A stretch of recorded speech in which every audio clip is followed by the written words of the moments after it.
Bonjour à tous, bonjour à toutes et bienvenue sur la chaîne de Mouna Guidance. Bienvenue sur le podcast qui donne une voix aux énergies du tarot. Ici, chaque épisode est une rencontre, une plongée dans l'intimité des arcanes. On oublie les manuels et les tirages mécaniques. Je t'invite à ressentir, à écouter, à t'enchanter. Chaque arcane est une énergie vivante, un archétype qui nous traverse. Prends une grande inspiration et laisse l'énergie du jour t'habiter. Et aujourd'hui, nous allons plonger dans l'univers du monde. Et pour comprendre pourquoi elle est devenue ainsi, nous allons dès lors plonger dans son enfance. L'enfant monde est un enfant qui naît dans un environnement vaste, ouvert, coloré par de nombreuses origines, croyances, de cultures. Il peut, dans son environnement, voir le jour à l'étranger, dans un autre pays que celui de ses parents, ou pendant un voyage, un déplacement, un temps de transition. Il y a dans son berceau quelque chose de cosmopolite, d'universel, de mouvant. Alors, dès sa naissance, il va baigner dans une atmosphère de brassage, de pluralité, d'échange. Dans sa famille, il y a peut-être des mélanges d'âge, de langues, d'horizons spirituels. Le monde chez lui commence tôt. Il n'est pas limité à son lieu de naissance ni à sa cellule familiale. Il est tout de suite invité à élargir son regard. Il obtiendra donc une conscience vaste dès sa naissance. L'enfant monde, dès les premières années, il va s'émerveiller devant l'espace, devant le temps, l'univers, les étoiles, les cartes, les peuples, les espèces, les animaux, toutes les couleurs de la vie. Il va poser 1000 questions. Il veut comprendre la vie sur Terre, mais aussi l'au-delà. Il va penser aux extraterrestres, à la mort, à la naissance, aux civilisations, et même anciennes. Il s'intéresse à tout ce qui l'entoure, tout ce qui le dépasse, à ce qu'il ignore encore. Il est curieux, sociable, passionné. Il va vers les autres, vers la diversité, vers l'inconnu. Il est fasciné par tout ce qui vit, par ce qui respire, tout ce qui évolue autour de lui. On sent chez lui une soif de connaissance, une connaissance universelle. Il veut tout comprendre, tout voir, tout goûter, tout expérimenter. C'est un enfant qui peut s'intéresser très tôt à la science, à la géographie, à l'histoire, à l'astronomie, à la biologie, aux religions, aux cultures du monde. Il peut à la fois paraître très ancré et très déconnecté, très lucide et en même temps loin dans les étoiles. C'est un rêveur, mais il garde les pieds sur terre. Alors oui, il portera l'empreinte du monde sur sa personnalité, car cet enfant monde est façonné par ses découvertes. Chaque jour, c'est un nouveau savoir. Chaque rencontre l'enrichit, le transforme et il a conscience de ça. Et il vit pour ça. Il n'a pas peur de sortir de sa zone de confort. Il a même besoin d'élargir son territoire, d'oser voir l'ailleurs. Il est rarement dans le rejet de la différence. Non, il va plutôt être attiré par elle. Pour lui, c'est comme s'il était chez lui un peu partout. Il va rayonner dans les groupes, dans les rencontres, dans les échanges. Il veut apprendre en observant, en touchant, en écoutant. Il va vouloir comprendre par l'expérience. Sa relation aux parents, alors avec sa mère, on va dire que sa mère est multiple, parfois absente. Elle peut être douce, nourricière, cosmique, pleine d'histoires du monde, des recettes d'ailleurs. Une mère qui lui ouvre la porte à la spiritualité, au continent, aux terres étrangères. Mais parfois, elle est insaisissable, trop prise à courir partout, ce qui fait qu'elle n'avait pas forcément le temps pour le border, cet enfant. Alors, cet enfant monde a dû apprendre à se materner lui-même. Il a dû devenir sa propre terre nourricière qu'il cherchait. Souvent, c'est possible que chaque femme que cet enfant rencontrait prenait une partie comme s'il y avait plusieurs femmes dans son environnement qui s'est occupée de lui. Il a pu prendre cette facette de mère envers chaque femme. Donc, on peut dire qu'il a reçu des soins dans 1000 bras. Mais parfois, il aurait eu besoin des bras de sa maman unique sur lequel il pouvait pleurer. Et ça lui a manqué. Donc maintenant, la relation avec le père. Lui, son père a toujours regardé loin. C'était un homme avec de grands idéaux, un explorateur de monde ou un architecte de sens. Il lui a appris à penser grand, à voir loin, à ne pas s'enfermer dans des cases. Du coup, il lui a transmis l'audace de l'altérité, le courage de dire « je ne sais pas encore ». Mais il était peut-être plus abstrait que concret, hein.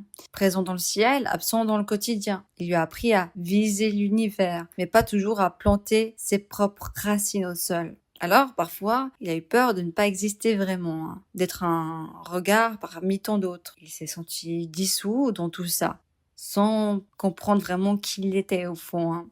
Donc, en grandissant, ce monde devient un être lien, un pont, un passage. C'est quelqu'un qui va parler plusieurs langues, même des langues qu'on ne prononce pas, hein. Il va ressentir les énergies, même celles qui sont loin. Il va accueillir les paysages, les peuples, les idées. Il va essayer de créer des ponts entre les différences, de traduire les mondes. Il va prendre place sans s'enraciner dans un seul sol, parce que partout il est chez lui. Et parfois, il sait pas très bien où il est vraiment. Donc il va être en paix quand il va suivre son mouvement, quand il va découvrir, quand il va célébrer, et quand il va faire ressortir sa part de fragilité, il va se sentir figé. Quand il va devoir choisir un rôle, un seul costume par exemple, hein, il peut tout d'un coup se bloquer. Donc, on va venir justement, parlant de ça, à ses peurs et ses traumas à ce monde. Donc lui, il a développé la peur de l'exclusion, hein, parce que il est partout et nulle part à la fois. Il a peur de jamais être vraiment à quelque part, d'être regardé comme un étranger partout où il va, par exemple. Donc, de ne jamais être pleinement reconnu, ni par ses racines, ni par ses appartenances. C'est quelque chose qu'il a peur. Je suis trop vaste pour qu'on m'aime vraiment.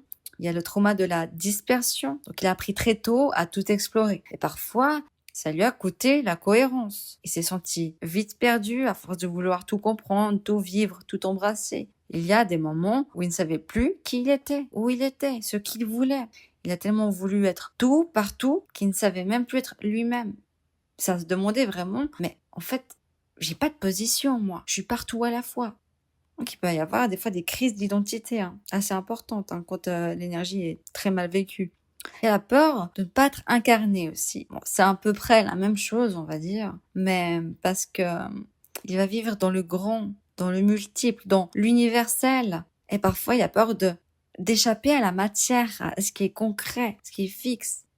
Donc, oui, on va plus l'aimer. Enfin, il a peur qu'on l'aime plus pour son idée, son image, qu'on l'aime pour son rayonnement, son ouverture au monde, justement, mais qu'on va pas l'aimer pour sa sensibilité, pour lui. Et si on m'aimait pour ce que je représente, mais pas pour ce que je ressens, tu vois. Alors, cette énergie, lorsqu'elle vibre basse, hein, lorsqu'elle est vraiment dans des vibes les moins bonnes, les red flags, du coup. Alors, premier red flag, ça va être le spiritual bypassing, hein, le bypass spirituel. Donc, en gros, de prendre la spiritualité comme un refuge pour ne pas affronter certains aspects de soi ou de la vie en général, hein. Donc, ouais, c'est ça, c'est de fuir ces émotions humaines au nom de on est tous un. Donc, ne pas vouloir entrer dans les conflits, les tensions, les zones sales ou les zones d'ombre du monde, quoi. Je préfère rester dans l'universel que de vivre dans la colère. Également, la volonté de tout vivre trop vite, hein, tout expérimenter, tout explorer, sans creuser, sans rester. Donc, cette instabilité constante qui va aussi épuiser les autres qui l'entourent. Et également, dans les red flags, on peut retrouver l'ego cosmique, hein. Croire qu'on est au-dessus, qu'on sait mieux que les autres, que son ouverture donne le droit de tout comprendre sans écouter, hein. C'est celui qui va te dire je sais tout, j'ai tout vu.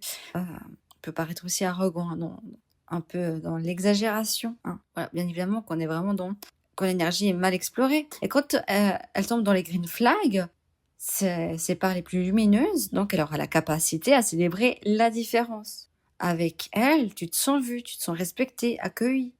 Elle va aimer sans vouloir changer l'autre. Elle va te dire, sois qui tu es, je t'aime comme tu es, et je veux découvrir ton monde. Donc ça veut donner vraiment une âme curieuse, bienveillante. Deuxième green flag, c'est la joie naturelle et l'émerveillement constant. Elle trouve tout magique, tout joli. Dans chaque chose, il y a quelque chose de beau, de magique pour elle, hein. Elle ramène à la beauté au quotidien, dans tout ce qu'elle voit. C'est cette sensibilité extrême de la vie et de ce qui vibre autour d'elle. Un autre green flag, c'est la connexion qu'elle va avoir entre son corps, l'âme et l'esprit. Elle peut méditer le matin, faire l'amour l'après-midi et débattre le soir. Elle l'unit sans diviser. Je suis à la fois le ciel, la peau et la pensée. Le corps, l'âme et l'esprit. Alors, en amour, Le monde, elle, c'est waouh, l'amour, c'est le tout, hein. Elle veut un partenaire curieux, libre, non possessif, bien évidemment. C'est une carte d'ouverture, c'est une énergie d'ouverture. Elle est l'ouverture au monde. Elle aime être observée, mais jamais réduite à son image. Pour elle, c'est important dans ses relations qu'elles soient évolutives, profondes, conscientes. Elle veut un lien vivant, sincère, quelqu'un qui l'écoute avec l'âme ouverte, qui n'a pas peur de voyager en elle. C'est important ici que l'autre veuille découvrir ce monde, qui s'intéresse à toutes ses parts. Elle ne va pas aimer les jeux de pouvoir, elle va fuir la jalousie, elle veut choisir librement chaque jour, pas que son partenaire lui impose. Donc, elle va apprécier également les longues conversations profondes, la possibilité d'évoluer à deux sans se contraindre, respecter le voyage de chacun dans la relation. Il se peut qu'elle tombe amoureuse plusieurs fois et même en même temps, d'accord? Pour elle, l'amour est partout, elle est universelle. C'est pas pour autant qu'elle est infidèle, d'accord? C'est juste une émotion qu'elle va ressentir au quotidien. Et dans sa sexualité, bien évidemment, elle va être sensuelle, exploratrice, libre.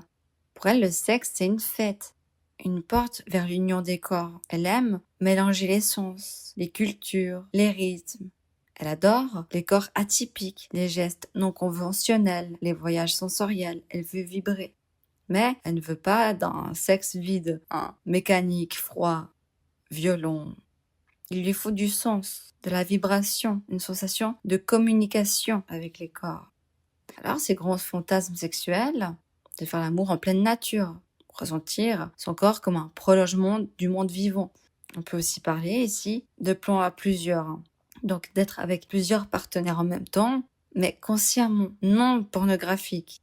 La fusion entre plusieurs corps, plusieurs sens. Après, il y a aussi également faire l'amour dans plusieurs dimensions. Donc, est-ce que, à cause de substances, mais il y a la notion du dimensiel. Dimensiel, faire l'amour dans les cieux. Maintenant, on va regarder les conseils de cette énergie. Elle te conseillera d'ouvrir les yeux, d'ouvrir ton esprit, de regarder autour de toi. Le monde ne tourne pas uniquement autour de toi. C'est à toi d'aller à sa rencontre. Le monde t'invite à sortir de ton cocon, à te relier aux êtres vivants, à respirer avec le rythme du dehors, à voir les autres, leurs croyances, leurs chemins. Il te pousse à célébrer la diversité, à reconnaître que ce que tu ignores est peut-être ce qui te fera grandir le plus. Elle te rappelle que l'émerveillement est un portail de l'évolution, que l'humilité devant la grandeur du monde ouvre le cœur. Les blocages de cette énergie, quand elle se ressort en nombre, elle pointe un manque d'ouverture, une fermeture d'esprit, un enfermement dans ses certitudes, une peur du changement. C'est la personne qui ne veut pas sortir de sa zone de confort, qui se crispe sur ses vérités, qui refuse de s'ouvrir à l'altérité. Donc voilà, ce manque d'émerveillement va engendrer de l'aigreur, de la tristesse, de l'ennui. Le cœur se ferme, donc la joie s'éteint. Elle peut aussi représenter une ambition démesurée, vouloir aller trop loin, trop vite, vouloir tout faire, tout réussir, sans respecter les cycles de la vie. Dans ce cas, la frustration grandit car les attentes sont irréalistes. Et quand le monde rayonne en lumière, cette carte va évoquer le succès, l'épanouissement, l'accomplissement. C'est la reconnaissance, la sensation d'être à sa juste place. On se sent vu, honoré, relié. On s'ouvre au monde et le monde nous le rend. Voilà, c'est la dernière carte du cycle des arcanes majeurs. Elle vient bousculer un chapitre avec grâce et maturité. Elle signifie qu'on est prêt à renaître, à recommencer, à danser avec la vie. Donc, par exemple, si dans un tirage, tu la tires en excès, ça peut évoquer le fait que tu veux tout vivre, tout comprendre, tout savoir en même temps, papillonner sans jamais t'ancrer, de parler constamment de paix universelle, mais de fuir l'intimité réelle. Peut-être tu es trop abstraite, genre insaisissable pour les gens. Et enfin, bien évidemment, on peut citer, comme on l'a cité avant, le complexe de supériorité spirituelle. Moi, je vois plus loin que toi. Moi, je sais, toi pas. Ou t'es perdu, ma grande, tu vois. Donc, le conseil, ce sera de choisir une expérience, un lieu, une relation, et de rester, de ressentir tout ce qui se passe avec ce lieu, avec cette relation. Apprends à ne pas fuir sous prétexte de curiosité ou de liberté. Parce que peut-être qu'il y a un besoin d'ancrage ici. Si c'est un blocage, Il y a une fermeture à l'extérieur, un rejet de l'autre, une peur de la différence, une sensation d'être enfermé dans un seul mode de pensée, dans un seul pays, dans une seule identité, et peut-être également l'incapacité à aller vers l'inconnu, à sociabiliser, à sortir. Tu peux peut-être être cynique, avoir de l'aigreur, d'être fatigué, l'impression d'être bloqué dans une faim qui est non digérée. Il y a aussi un refus d'accepter ce qui est. Peut-être peur de changer, des difficultés à évoluer. Donc, du coup, tu deviens rigide, tu oublies le mouvement. Le conseil, ça sera d'ouvrir une fenêtre minuscule. Pas besoin de faire un immense pas, hein. Commence par lire un livre étranger, parler à un inconnu, faire quelque chose d'inhabituel pour toi, sortir dans une rue différente, aller à un endroit sans destination préfinie. Il y a la vie qui t'attend dehors. Elle t'ouvre ses bras. Elle ne veut pas te punir. Elle veut te faire danser. Tu n'as pas besoin de tout comprendre pour t'ouvrir. Tu peux juste être curieux, curieuse, sans forcément te perdre. Donc sur le plan prédictif, le monde il va venir évoquer des voyages, des liens à l'étranger, une ouverture culturelle ou spirituelle, une transition majeure, une fête, une célébration, ou simplement une belle réussite. Les métiers souvent qui correspondent à cette énergie du monde, on peut penser aux chercheurs, aux scientifiques, aux astronautes, aux historiens, aux enseignants du monde, aux traducteurs de langue, aux voyageurs professionnels, ceux qui travaillent avec les animaux, la nature, la terre dans son ensemble. Bon, après, il y a aussi la vibe 100% monde. Il y a ces métiers où ils réconcilient. Ils vont faire le pont entre deux mondes. Donc, les médiateurs interculturels, ceux qui travaillent dans des cercles de parole, les accompagnants en constellation familiale, n'est-ce pas? Les chamans, les passeurs d'âme, les traducteurs d'émotions. Par exemple, coach en intelligence émotionnelle. Donc, tous les arts, les métiers artistiques du monde, c'est ceux qui font une fusion avec plusieurs formes. Donc, par exemple, chorégraphe de danse, des scénographes de spectacle, des musiciens du monde. Dans les métiers un peu sacrés, on peut penser aux gardiennes de cercle. Les métiers en lien avec la Terre, la planète. On peut penser aux écologues, aux botanistes, aux artisans du tissage ou du vêtement cérémoniel, des jardiniers ou architectes de lieux vibratoires. Donc, et les métiers qui vont toucher le transmédia et le cosmique à la fois. Donc, créateurs de podcasts de guérison, les canaux artistiques à haute fréquence, musique, art, chant. On peut également penser aux écrivains de sagas archétypales. Par exemple, la mythologie moderne. Les lieux qui ont 100% l'énergie vibe monde. On peut penser aux cercles de pierre, les forêts primaires, les rivières sacrées, les cercles de danse également, les studios d'enregistrement, une maison communautaire où chacun partage un peu de son monde, un village multiculturel, une galerie d'art sacré. Le monde, spirituellement, représente l'unification, l'alignement entre l'instinct, l'émotion, l'intellect et l'intuition.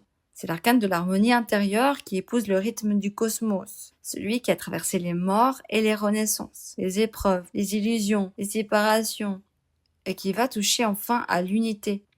Le bonheur, c'est peut-être ça, l'instant où ton rythme intérieur épouse le rythme du monde, où le battement de ton cœur s'accorde à celui du vivant. Quels sont les 15 événements au quotidien qui ont cette vibe du monde? Où c'est qu'on retrouve cette énergie? Par exemple, quand tu voyages seul dans un pays inconnu et que tu vas t'émerveiller au moindre détail, tout ce que tu vas découvrir dans ce nouveau pays. C'est également, il vient aussi quand tu te sens accueilli dans une communauté qui n'est pas la tienne. Le monde vient aussi quand tu entends une chanson dans une autre langue, une langue que tu comprends pas, mais qu'elle te touche quand même. Elle est aussi là quand tu assistes à une cérémonie de fin de cycle, comme un diplôme scolaire, une fin de formation, un fin de chapitre, quoi qu'il en soit.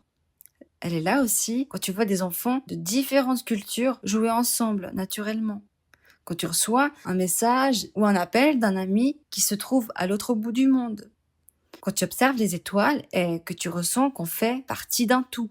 Quand tu ressens un alignement parfait pendant une méditation ou une danse libre. Le monde est aussi là quand tu es ému aux larmes, quand tu regardes un film ou un documentaire sur la terre, sur les animaux. Elle est là quand tu cuisines un plat venu d'une autre culture pour honorer son histoire en silence. Elle est là quand tu tiens une conversation passionnante avec quelqu'un de très différent de toi et que cette conversation te permet d'être transformé. Le monde est là quand tu rentres chez toi après un très long voyage et sentir qu'il y a quelque chose qui a changé. Tu n'es plus la même personne. Bon alors, quels sont les personnages de films ou de Disney, peu importe, qui ont cette vibe du monde? Bien évidemment, il y a Pocahontas. Elle relie deux mondes ennemis. Elle va parler aux arbres, aux esprits, à la terre. Elle sent le vent lui murmurer des choix. Avatar Aang, dans Le Dernier Maître de l'air. Il va porter la lourde mission d'unir les peuples. Il danse entre les éléments, l'humilité et le pouvoir, la paix et la force. Un film 100% vibe au monde. Baraka. C'est un film sans parole, purement visuel et musical, qui va traverser les cultures, les rituels, les passages, les regards de l'humanité. C'est une prière de beauté du monde, de diversité, d'harmonie et à la fragilité de la terre. Ce film fait ressentir que tout est lié, que tout vit, que chaque humain, chaque animal, chaque temple, chaque désert a une voix. C'est une expérience méditative. On n'en sort pas indemne, on en sort du monde. L'éthique, comment on reconnaît Comment on reconnaît cette personne monde dans la vie de tous les jours? Quels sont ses tics physiques, ses tics verbaux? Alors, elle va souvent avoir des gestes fluides, gracieuses, spontanés. Pour elle, chaque mouvement est une offrande. Elle va avoir les bras qui s'ouvrent facilement pour embrasser, pour saluer les gens, ou même pour danser avec l'invisible. Elle a une démarche fluide, presque aérienne. Comme si elle glissait, comme si elle dansait quand elle marche. Elle a le bassin souple, qui se traduit au lien du plaisir, à la sensualité, au corps libre. Son port de tête est haut, mais doux, comme quelqu'un qui est aligné sans arrogance. Parfois, elle peut avoir un tic de se balancer légèrement quand elle parle ou écoute, comme pour être bercée, comme si elle était bercée. Elle va souvent tourner sur elle-même ou s'étirer dans des postures un peu dansées, même inconsciemment. Alors le monde, elle va occuper l'espace, pas pour dominer, mais pour rayonner. Elle ne cherche pas à être vue. Elle vit juste simplement, elle est là, quoi. Ces tics verbaux, elle va souvent dire « je me sens à ma place ». Tout est lié, tu vois. C'est fou comme on se comprend. Ah ouais, ça me parle même si je connais pas. C'est beau ce que tu dis. Je suis émue, mais je sais pas pourquoi. Waouh, c'est tellement riche ce que tu vis. Alors, aussi, également, elle peut mélanger plusieurs langues, avoir un accent ou avoir des expressions culturelles. Elle va parler souvent avec des images, des métaphores, le souffle, la mer, le cercle, la lumière. Elle peut parfois changer de sujet très rapidement, comme si tout était connecté dans sa tête. Sa voix est souvent posée, veloutée, ample. Mais alors, elle peut s'exalter, sa voix, si elle parle de quelque chose qu'elle aime profondément. Elle va beaucoup parler, nommer de ses émotions, les sensations, les cultures, les peuples. Elle va beaucoup parler de tout ça. Et dans sa voix, même dans sa voix, on sent qu'elle a tendance à s'émerveiller, comme si c'était un enfant qui était connecté à tout.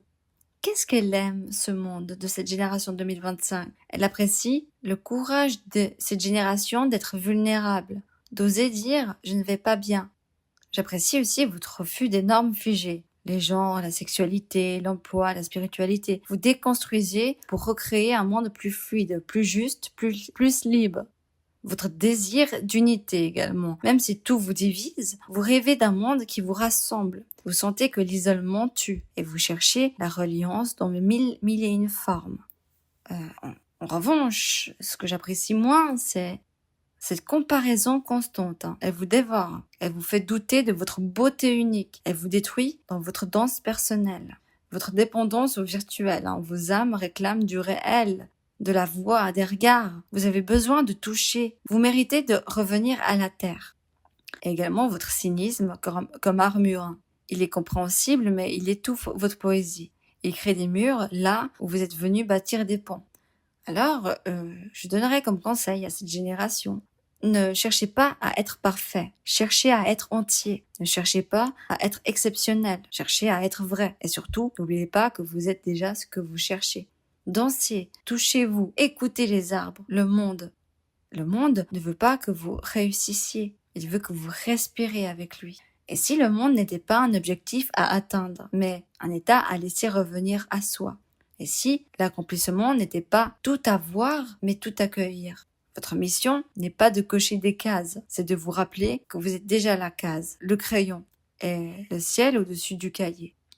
Le monde n'est pas au bout du chemin, il est là, en vous, chaque fois que vous dites oui à ce qui est vivant. Et en terminant ce podcast, j'aurai 2 questions pour toi. Qu'est-ce que tu cherches à accomplir? Et qu'as-tu déjà accompli sans t'en rendre compte? Merci de m'avoir écouté jusqu'au bout. Je vous fais de gros bisous. À bientôt. Bye bye.